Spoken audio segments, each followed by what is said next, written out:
Today we're in one of Chicago's wealthiest neighborhoods. It's a top destination for visitors to the Windy City, packed to the gills with unforgettable restaurants and phenomenal experiences. But it wasn't always the most attractive destination in the city. This neighborhood was actually once referred to as Smoky Hollow, a name Snoop Dogg wishes he would have come up with. It was so polluted, so loud, factories, railroads. Then it became a skid row before finally experienced a renaissance in the 1970s and 80s. That's right, we're in River North. What's good, YouTube? I'm Louis Gusto. Welcome back to Chicago. Make sure you finesse that like button and subscribe to the page for more Chicago content just like this. In this video, we'll be exploring the treasures of River North, from cultural institutions to majestic architecture and the best food spots. We'll also answer some questions like, how did River North go from industrial sector to glamorous and trendy? Is this part of downtown Chicago? And is River North Chicago's best neighborhood? But before we get started, I have a trivia question for you. River North has 5 streets named after the 5 Great Lakes. What are they? And as a bonus, one of these streets is not like the other 4. So how is it different? With that all out the way, let's explore River North Chicago.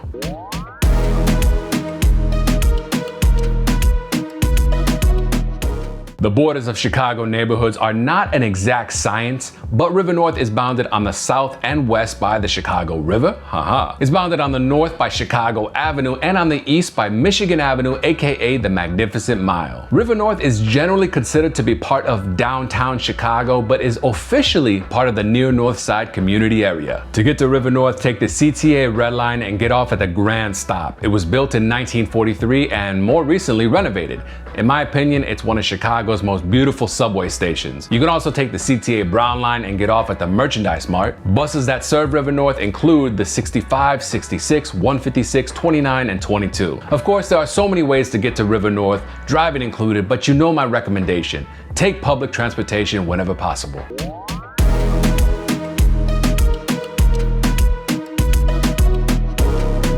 Unlike some of the more remote neighborhoods of Chicago, River North has always been in the mix. For many years, Native American tribes had settlements in the area. They worked, lived, and traded. These people also used the Chicago River as a main thoroughfare. Back in the day, there were no cars, no electric scooters, just boats. Wild onions also grew rampantly in the area, and I'm sure they consumed them at least from time to time. As Chicago became populated by Americans from the East Coast, River North became one of the first neighborhoods of the city. Fast forward to the late 19th century, and this area becomes a hub for industry and manufacturing. Back in those days, it made sense to put factories and warehouses next to major waterways to facilitate easier shipping and, unfortunately, dumping. The railroads and factories were so numerous in River North, blowing out smoke constantly. Some days you couldn't even see the sun, helping early River North earn the nickname Smoky Hollow. Not only did industry pollute the air, it also polluted the river, which flowed directly out to Lake Michigan.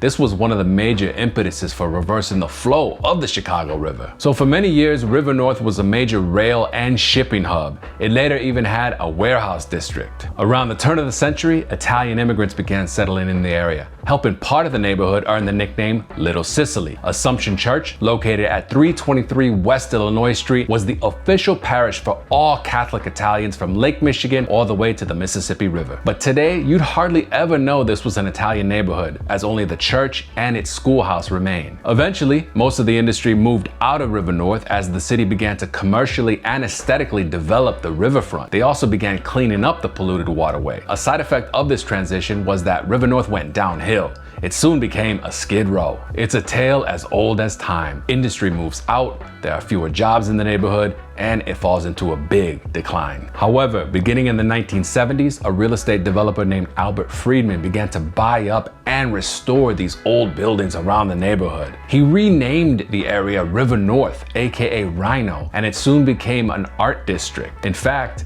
River North once boasted the highest concentration of art galleries west of the Allegheny. In 2025, Chicago's River North is not only a popular tourist destination, but it's also a neighborhood where many wealthy residents, families, and students live. The key to River North's resurgence lies in its proximity to the Chicago River, one of the most important waterways in the history of the United States.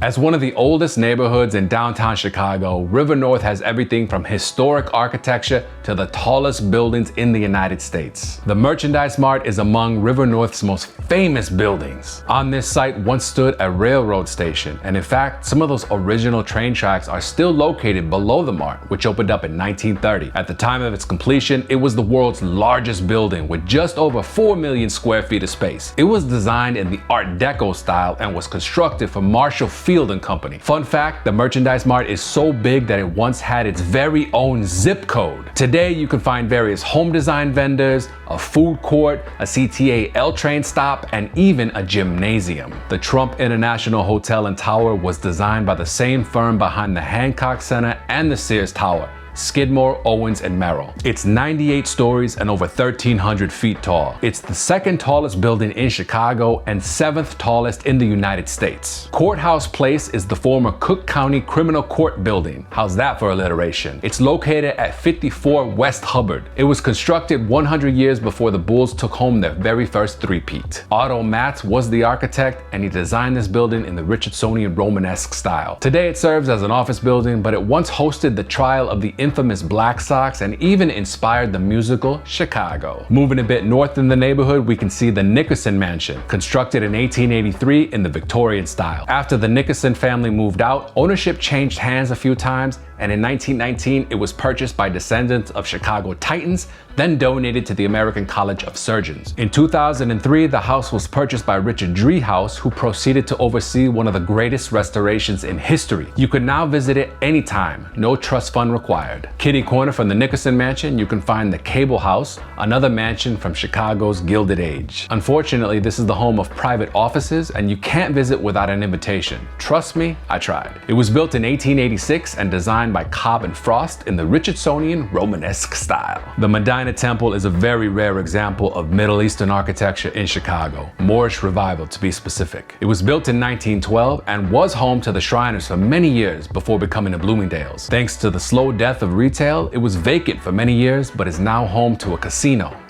Lovely. Continuing down the line of landmarks, the Chicago Varnish Company building is located at 33 West Kinsey. It's an example of Dutch Renaissance revival and was designed by Henry Ives Cobb, built in 1895. Today, it's the home of Harry Carey's Italian Steakhouse. Holy cow! You know what? Let's keep talking about historic buildings that now house restaurants. The LaSalle Street Cable Car Powerhouse, located at 500 North LaSalle, is an extremely rare relic of some Chicago public transportation that went out of service years ago and is never coming back, despite how much I might love it. This building once supplied power for the Chicago electric streetcar system, decades before Uber, and 15 times more efficient. For a while, it was home to Michael Jordan's restaurant, then Gino's East, and even a stand-up comedy club. In 2025, the British steakhouse Hawksmoor calls the building home. The Old Chicago Historical Society is another building in River North designed by Henry Ives Cobb, also in the Richardsonian Romanesque style. He designed the home for Walter Loomis Newberry, founder of the Newberry Library. This building was the home of the Chicago Historical Society from 1892 until the 1930s when they moved to Lincoln Park. Since then, the building has been home to all sorts of things, from the Institute of Design to blues recording studios to nightclubs. In 2025, it's home to a Tao restaurant. The Reed Murdoch and Company building, located on the river at Clark Street, is an example of Chicago school architecture. It's an industrial building, the type that used to line the river up and down when there were several factories and even a port here. The Tree Studios, located on State Street, are designed in the Queen Anne style. They were built as homes for artists in the late 1800s. Marina City is a set of 2 towers designed by Bertrand Goldberg. They were built in the 1960s to be a city within a city, and actually this was part of the big renaissance of downtown Chicago.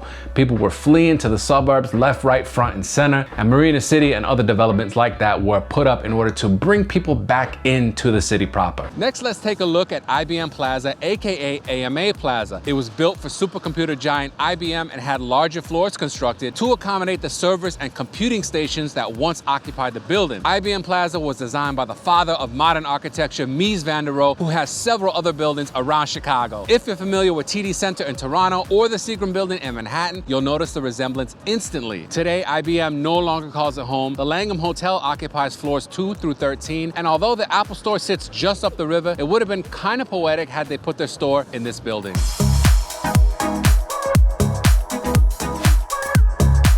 There are so many incredible buildings located in River North, from historic to contemporary. It's one of the city's most walkable neighborhoods, so I encourage you to explore on foot, with your camera or just your peepers. Make sure you look up, because you never know what you might find.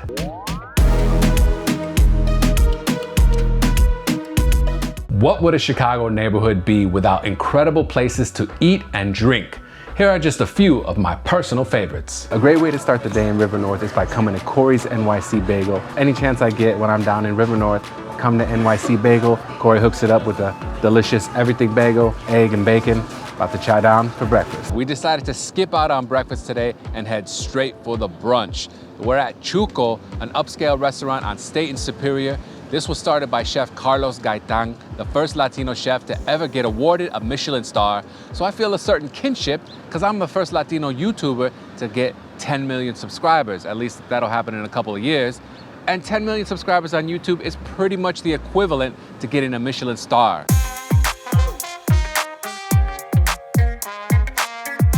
Buenos dias desde River North, Chicago. We got a couple of imaginative dishes off their brunch menu that I'm so hyped to share with you. First and foremost, we got the duck waffle.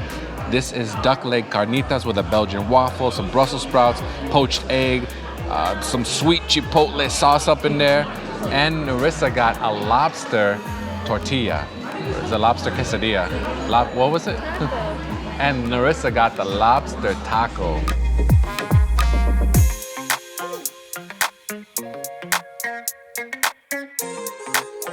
Of course, we had to start off with a couple of coffee drinks. Normally I get a black coffee, but I wanted to switch it up because they had something on the menu called café de olla, which is essentially like a mulled wine, but with coffee instead of wine. Too early for wine, but never early enough for coffee.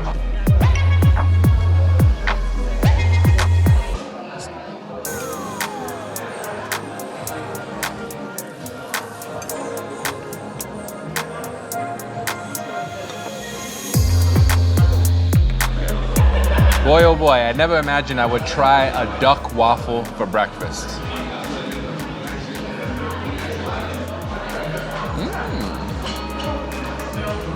Okay.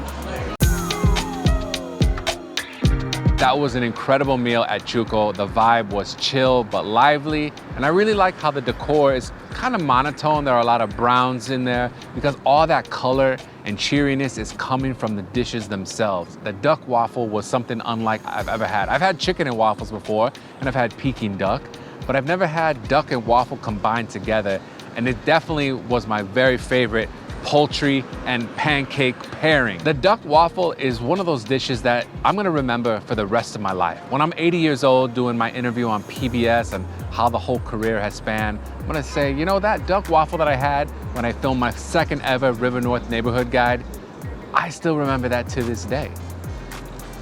And of course, the lobster taco was amazing. Both drinks that we got, the horchata latte, the café de olla, good drinks, good plates, dope atmosphere, all adds up in my book to a 5 Diamond Award. We are fully set up for an amazing day here in River North. So why don't you follow me, AKA keep watching, finesse that like button.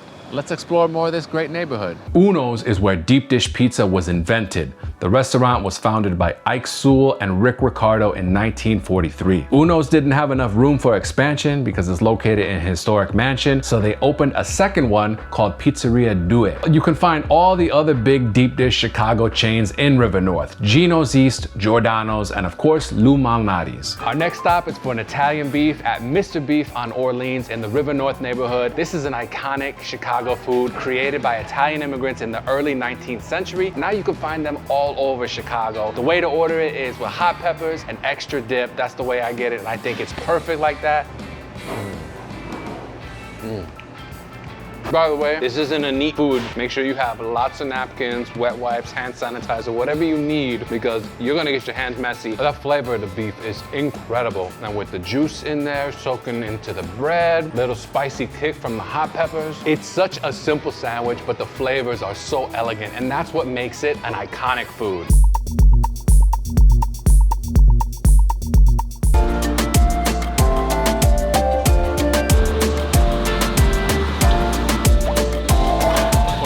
Jumbo dog with everything, beef with hot peppers, extra dip. I bet you thought we were gonna get a deep dish pizza, but no, we're actually doing the second most touristy food option in Chicago, which is Portillo's. They serve up two of the classic, iconic Chicago foods that have survived throughout the decades. Of course, the Chicago style hot dog from Vienna beef, not Vienna beef. And the Big Daddy, Italian beef, extra dip with hot peppers. That's the only way to order it. Growing up as a part-time Chicagoan, I was fortunate enough to eat some of the best Italian beefs that you can get in the city. But yeah, Portillo's is something that I did love because of the ambiance, the convenience of it, the decor. They do it right here. But we're gonna see, is this worth it for tourists? Let's see. Yeah, beautiful. It smells good. All right, let's see. My impressions of the Portillo's Italian beef, I would say it's a solid 7 out of 10. The dip does taste a little bit watered down. Hey, call them like I taste them. It's still good though. And now let's try the jumbo Chicago style hot dog. Woo-wee. That's looking good. I almost dropped the sport pepper. Here we go.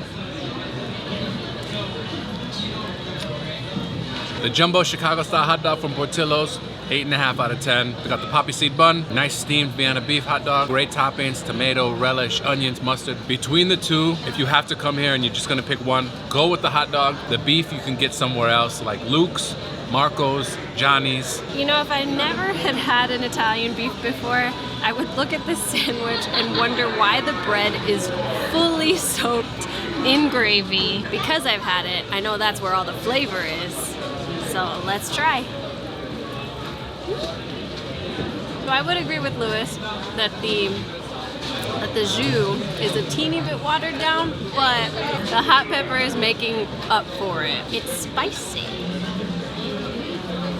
Sushi-san in the heart of River North. This is one of my absolute favorite spots to grab sushi in all of Chicago. Master Chef Kaze-chan has been involved with sushi restaurants around the city for the past 25 years. They play 90s hip hop and they got fresh fish from the Toyosu fish market in Japan. We got some ice cold beer, some Asahi draft. Those were really good. Started off with some shishito peppers like we normally do. This is the Negi Hamachi Nigiri. This is yellowtail. The yellowtail is extremely fresh, a good bite to it, and they put some fresh wasabi on top, so a little bit of spicy kick. Excellent. The Mr. Maguro, this is all sorts of tuna. Yaleen tuna, chutoro, and otoro, chutoro maki roll. There's a nice big chunk of cucumber in there, a sliver of jalapeno, and that tuna. Phenomenal. The fatty piece of tuna. Fatty tuna.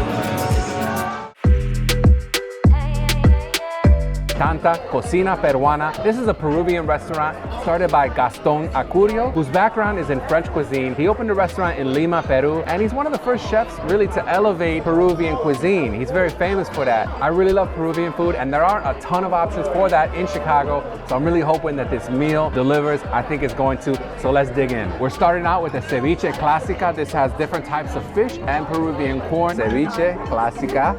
Looks so good. That fish is so fresh, a little sour, got a little bit of the Peruvian corn, which is nice and crunchy. Incredible. All right, this is the pollo a la brasa with thick cut fries. I just tried one, that fry was solid. I personally really love Peruvian style chickens. That cilantro dipping sauce, that's the one you really want to key in on. Just a pro tip for you.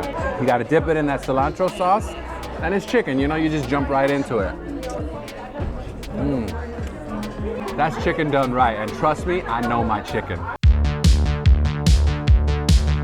We're at Parlor Pizza in River North. This is a neighborhood pizza spot local to Chicago. They also have Wicker Park and West Loop locations. Narissa and I have been here a handful of times. Today we got antipasto chopped salad, a couple of strawberry lemonade ciders on draft. That's one of the greatest things I love about Parlor is that they have so many options for beers and ciders, but it's all about that wood fire pizza, right? Today we got the Sergeant Pepper. This is pepperoni, mozzarella di bufala. Crust is a little bit charred.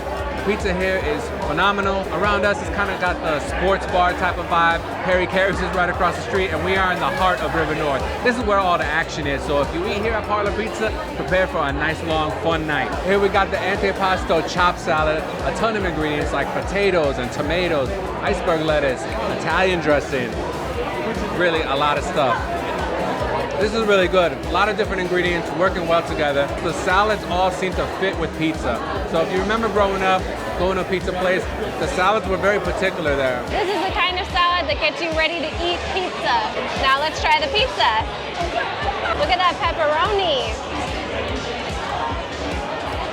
Sometimes you get thin pepperonis. This one's a thicker one, and it is crazy, crazy flavorful. Delicious. I grabbed a nice slice of this Sergeant Pepper. This is a thick pepperoni. Look at that mozzarella looking good. The crust charred on the end, so good. That slice is really good. It came out of that wood-fired oven, nice and hot. Good thick cut pepperoni, the mozzarella nice and creamy. Excellent sauce. This is a great little dinner, you know, quick. We find ourselves coming back to Parlor Pizza time and time again because the food is just amazing. The atmosphere is crazy lively. We are continuing this River North food tour with a stop at Hannah's Pretzel. This is a local Chicago sandwich chain. They call themselves the Uber sandwich makers. Regular sandwiches and some specialty European style sandwiches, as well as hot sandwiches. I got the Wisconsin cheddar and smoked turkey. There's some mayonnaise, I think, spicy in there, some apple slices and some greens. So it's about to take a bite of this turkey sandwich. Typically, when you think about turkey sandwiches, you think bland, boring sandwiches. Definitely not this one. There are so many flavors and textures going on here. First with the bread, it's that nice soft pretzel bread. It is absolutely delicious, a little bit of salt on top. The turkey is really good, plus the cheddar. What really kind of comes through are those apple slices. They're a little bit crunchy, a little bit sweet, and then the greens in there kind of balance everything out. It's a really good sandwich. I love it. So mine is a wild-caught Atlantic smoked salmon with dill creme fraiche in it. I love the pretzel bread. The salmon is nice and fresh with a smoky flavor, very much like a lox and bagel, but in sandwich form. With every sandwich, you get your choice of almonds or house chips, so we got one of each. We are at GT Prime Steakhouse in River North for a beautiful Saturday night dinner. This has all the vibes of an old school Chicago steakhouse, and you know this city is known for some legendary ones. The chef behind this whole concept is Giuseppe Tentori. The chairs and the decor, the wood, still life imagery, it's really, really gorgeous. Nice ambiance, amazing, incredible service. So far, we've had a couple of cocktails. Narissa, of course, got the Vegas Daisy. I got a old fashioned. We got a filet mignon 8-ounce, medium rare, some Brussels sprouts with some prosciutto. I also got the beef tartare to start. Everything has been phenomenal here. And I'm gonna show you this steak to just really show you how amazing that is. This is how you have to get your steak, you know that. That is some amazing medium rare filet mignon. It's an 8-ounce cut, brought right to the table. Like I said, phenomenal service here. I can't wait to see what's next on the menu. Here we have the roasted Brussels sprouts with prosciutto and pickled garlic. It's really good. This is a perfect spot for a date night or a celebration, whether it's graduation or whatever. Definitely enjoying GT Prime Steakhouse in River North. The next stop on our River North food tour is at Ima, a Michelin plate Mediterranean restaurant showcasing chef CJ Jacobson's Californian cooking skills. They specialize in spreads, dips, and meze. We've eaten here several times, both takeout and dining in. It's definitely one of our favorite restaurants, not just in River North, but the entire city. So let's go inside. We're hyped to show you. All right, our first course is here. First of all, we got a nice bottle of red wine from Spain. It is a Rioja. Check out the Brussels sprouts, nice and crispy, roasted. Really flavorful. It sometimes takes a lot to make Brussels sprouts this delicious, so I appreciate that. Okay. All right, here's the spicy hummus. Here's a nice slice of pita, loaded up with some of that spicy hummus. This is one of their big time specialties. You have to get the hummus when you come to Ema. The pita is really soft and savory, and the hummus, it says spicy hummus, but it's really not that spicy. It's just a little bit of a kick for some added flavor. So don't be afraid to order it. It's not gonna be like 5 levels of heat on you. That Brussels sprout is roasted to perfection. So our main courses have arrived, and there are 4 of us here, so we've got a lot to choose from. Got some grilled octopus, salmon kebab, and my favorite, actually not my favorite, I just ordered this for the first time today. This is toothpick spicy lamb, so I'm excited to try this. So just like the spicy hummus, the spicy lamb really isn't that spicy. It's very flavorful, a thin cut. Everything, as usual, at Ema has been phenomenal. Very good. Highly recommended.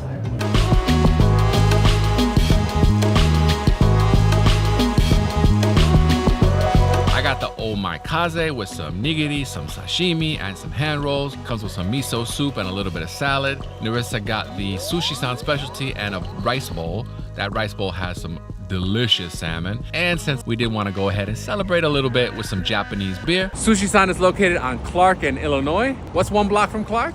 Dearborn. We all know, we're all thinking it.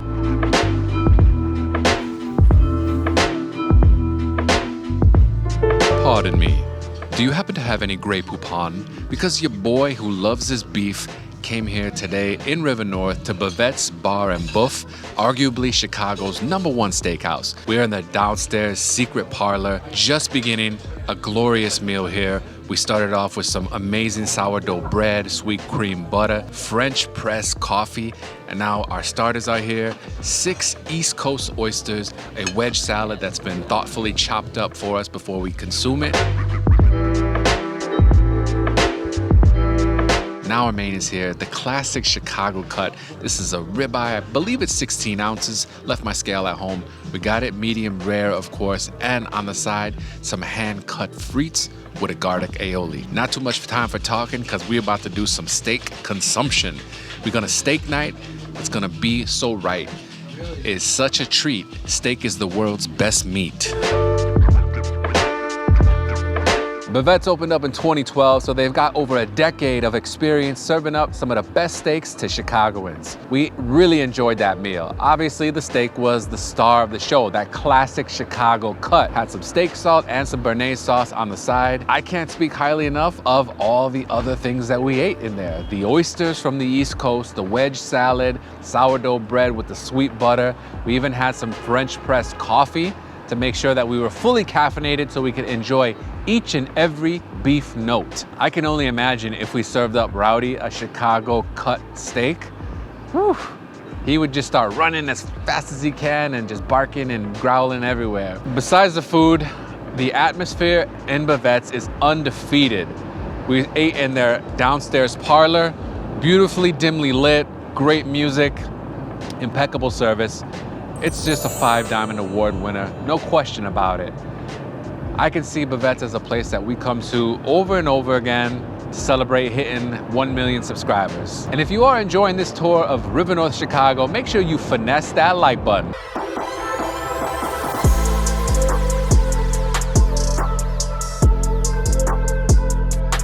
For casual dining, check out Sweet Greens, Italy, Jean and Giorgetti, and Levain Bakery.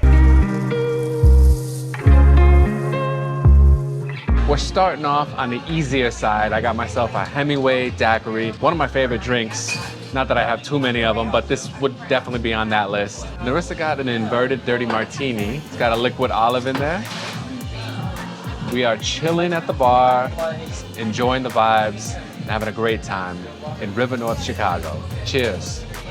I think you might like my favorite part though, which is Some good lime flavor in that one.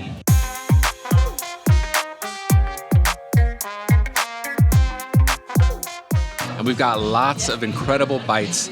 Obviously with a name like Pigtail, you gotta figure they're gonna bring it when it comes to the pork. Thankfully, it's one of my absolute favorite foods. And what we got here is a spread that's gonna make the most avid pork lover blush. We had caviar with cauliflower puree inside a little pastry bite. Now we've got some croquetas de jamón with jamón ibérico on top, a couple of baos with jamón. We got some chicharrones and a beautiful dip over here, and some basically deconstructed Caesar salad, boquerones inside, lettuce with some Caesar.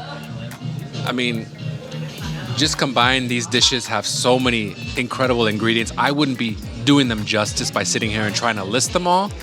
But what I can say is we're having an incredible experience. This is the type of vibe that we love, especially with my Spanish heritage. Being Latino is interesting because you could tell somebody that you've got a little bit of Spanish heritage, and right away, they're gonna respect you even more. Oh, maybe you come from a royal bloodline, which, yeah, by the way, I happen to. One of my great-great-grandfathers was a Spanish king.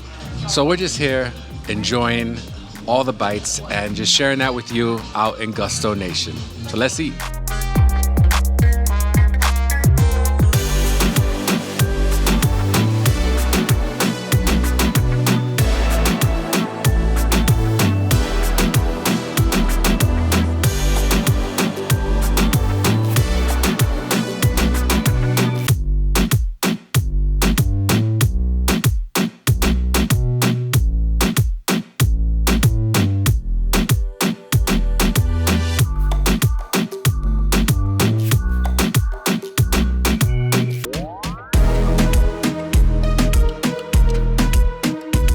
Whether you're living in River North or are just visiting, there is a mountain of things to do.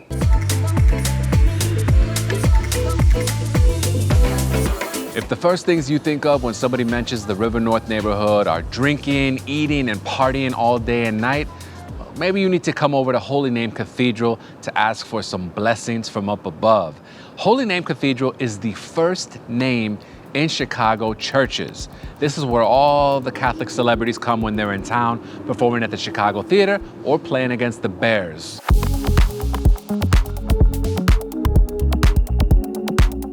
Personally, I've worshiped and prayed many times inside Holy Name Cathedral, and my best friend even got his daughter baptized here, so there are a lot of happy memories associated with this house of praise.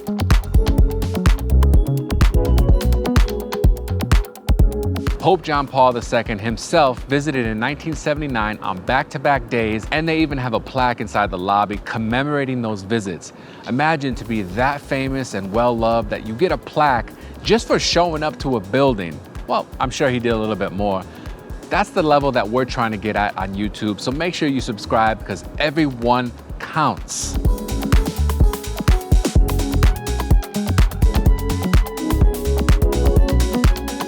The church itself is a beautiful neo-Gothic design, amazing stained glass windows, huge organ that I hope to tickle the ivories at someday. We've visited many churches and cathedrals around the city, but this one right here is something special. So make sure you visit.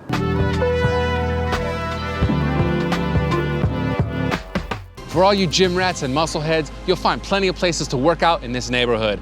From River North Gym in the Merchandise Mart to the East Bank Club, one of the biggest gyms in Chicago at 2 full city blocks.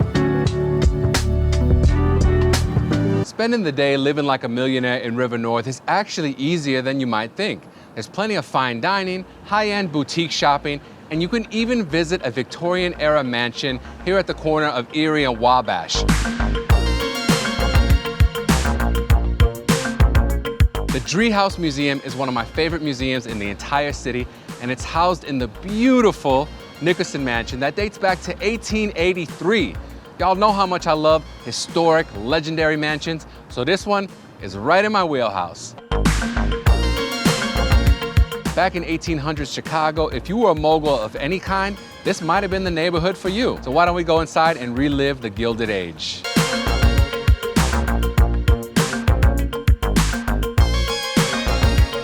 MTV Cribs, welcome to the Nickerson Mansion.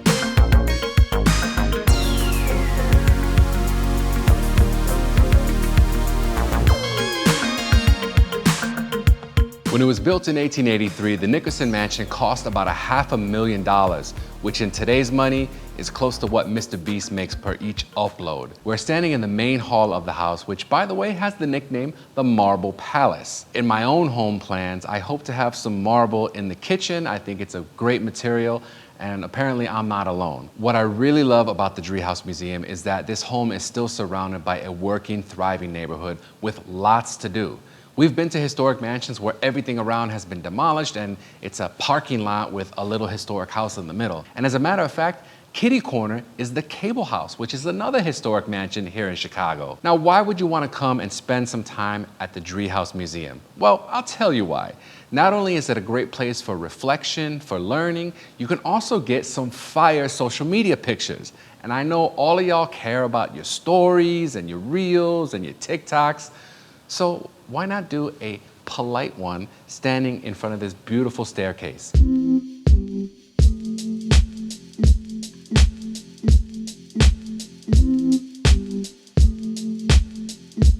Just like our Manhattan condo, the Nickerson Mansion is full of exquisite rooms, and the Mayor Gallery is one such room. It has a beautiful stained glass dome and an amazing fireplace that's done in the Art Nouveau style. There's actually a lion hidden back there if you could spot it. But the animal references don't stop there, because after the original family moved out, the next family renovated this room and turned it into a game trophy room.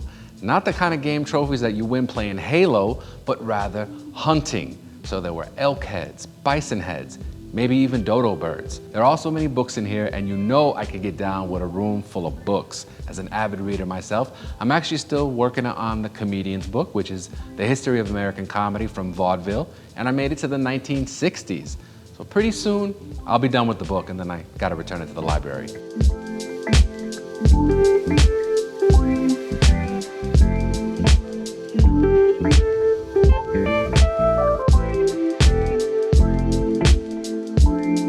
We've done quite a bit of eating on this channel, but we've never been in a dining room quite so elegant as the one you'll find in the Nickerson Mansion. The table, believe it or not, is original to the house. Now the trinkets on top aren't exactly things that you could find at Bed Bath & Beyond. What I'm trying to say is that they're rare, valuable, and exquisite. While they weren't filming mukbangs and food reviews back in the day, this would make an amazing spot to do that. Unfortunately, I currently don't have enough subscribers, so if y'all could do me a favor and hit that little button, we can get ever so closer to dining in mansions. There's a hidden door in this dining room where servants once came to serve pizza, fish and chips, and Chicago-style hot dogs.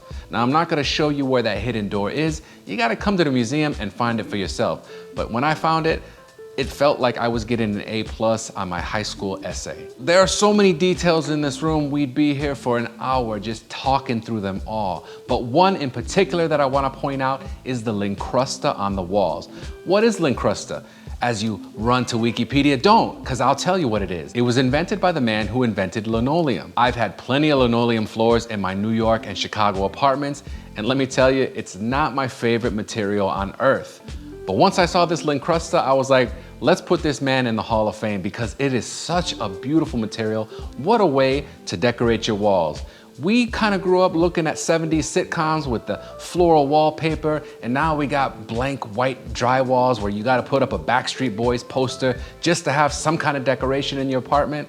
Let's bring back lincrusta. Maybe some Etsy sellers who are watching, get your hands on the material, make something beautiful, and make an affiliate link and I'll sell it for you. I'll be the new millennium's new lincrusta spokesperson. Lincrusta, when white walls simply aren't enough.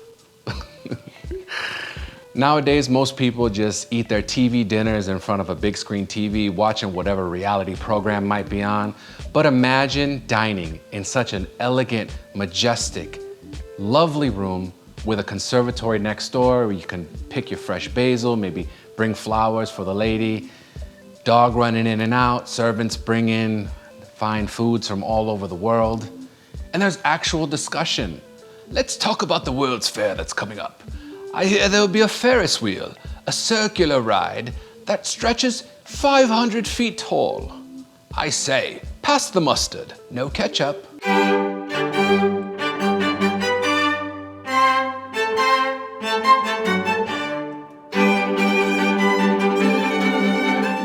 This is better than any Architectural Digest home tour that we have ever seen on YouTube. Now let's go upstairs.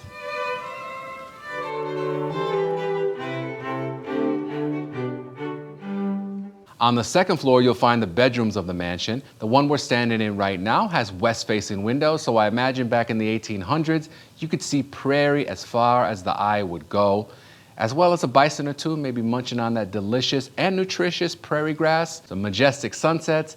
I'm not sure if there are buildings blocking all that view now, but don't take that away from me. It's a really lovely picture that I've painted for myself. Nowadays, you can see the rotating exhibits of the Driehaus Museum. Currently, there's an exhibit on Louis Sullivan, one of my favorite architects of all time. I know it's kind of weird to have favorite architects of all time. Most people debate whether Michael Jordan or LeBron James was the greatest of all time. In our house, we debate whether Louis Sullivan or Daniel Burnham was the GOAT. Now, there are Louis Sullivan buildings that you can find in Chicago, as well as one in New York City that we recently highlighted. We did a special New York video where we pointed out all the things that you can do to make it feel like Sweet Home Chicago, and we included in that tour Louis Sullivan's only building in New York, the Bayard Condic Building, which is on Bleecker Street in NoHo. And in this exhibit, there are photos of his great works, like the Chicago Stock Exchange, fragments of the buildings that once stood proudly in the city of the big shoulders. So if I were you, I'd be on the horn right now with the Driehaus Museum, securing those tickets. Otherwise, if you missed this one, if you happen to be watching this in 2030, well, I'm sure they have something very beautiful, maybe an exhibit on the time I came to the Driehaus Museum and filmed for my YouTube channel. Hey, I'm just wishfully thinking right here. I want that diamond play button, so make sure you hit that like button. As an unofficial student of architecture, I have to give big props to Louis Sullivan and Richard Nickel, the photographer who captured many of Louis Sullivan's buildings just before the wrecking ball sadly turned them into rubble. Let that be a lesson to all you photographers out there. Don't go into abandoned buildings, but make sure you're really passionate about your craft, because maybe one day a museum will do an exhibition about you. In putting together travel itineraries, I love to put in things that are unique and special to a city. The Nickerson Mansion is definitely a Chicago treasure and something that you're gonna wanna put on your list. It's just steps from the Magnificent Mile, so you can do a little bit of shopping, go back to your hotel room, and then come and imagine what it would have been like to be a Victorian-era superstar. Art galleries in River North include the Addington Gallery, the Carl Hammer Gallery, and the Gene Albano Gallery. The House of Blues is a popular concert venue that regularly hosts performers from every type of musical genre. It's actually part of Marina City, designed by Bertrand Goldberg, and the interior is modeled after the Stavovsky Opera House in Prague. And when it comes to shopping in River North, you're of course close to Magnificent Mile and Merchandise Mart. You can buy everything from a shirt to a kitchen sink. As a popular tourist destination, there are so many hotels in River North. Hey, how's it going? We're here to pick up tickets.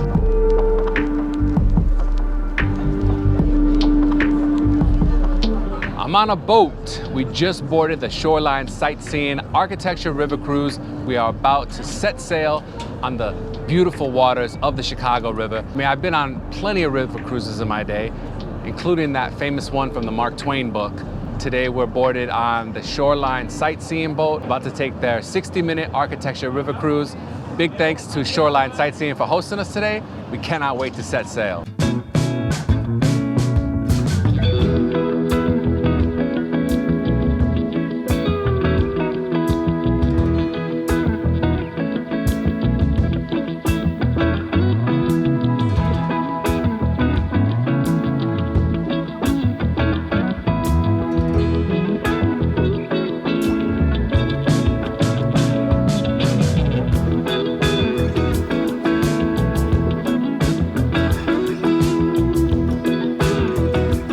Of all the cruise lines in Chicago, Shoreline Sightseeing has shown us the most love, and today we took their Architecture River Cruise. Do you know this is coming from mine? So like, actually, not this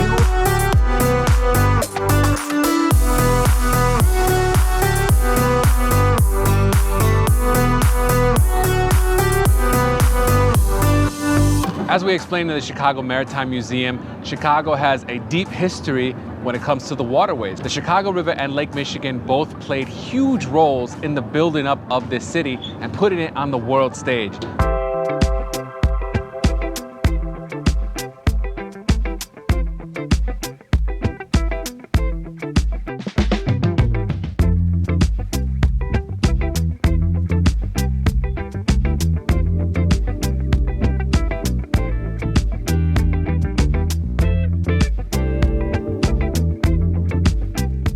hosted by Victor, who did a phenomenal job explaining the history and architecture that surrounds the river. We had a great time. We always love being on boats on Lake Michigan or on the Chicago River. It's just part of what we do, and we're bringing it more to the channel. As you can see, we got more of a nautical theme going. Pretty soon I'll have to get the whole fit, from the boat shoes to the striped shirt, little mimosa, and that little hat that they wear. Comment below if you want to see us rent out a yacht and just do a whole film about Chicago on the river and Lake Michigan.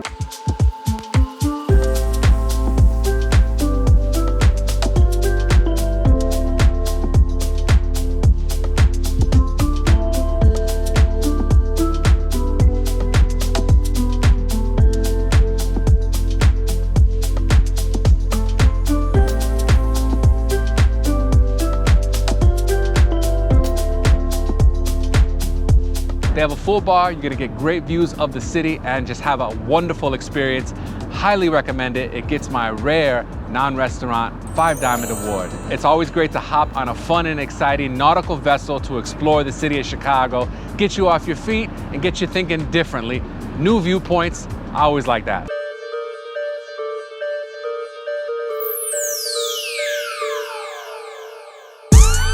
All right guys, we're at headquarters. Inside they've got free arcade games. They also have a full bar, but the arcade games are completely free to play. So we're about to go in and cap our night at headquarters.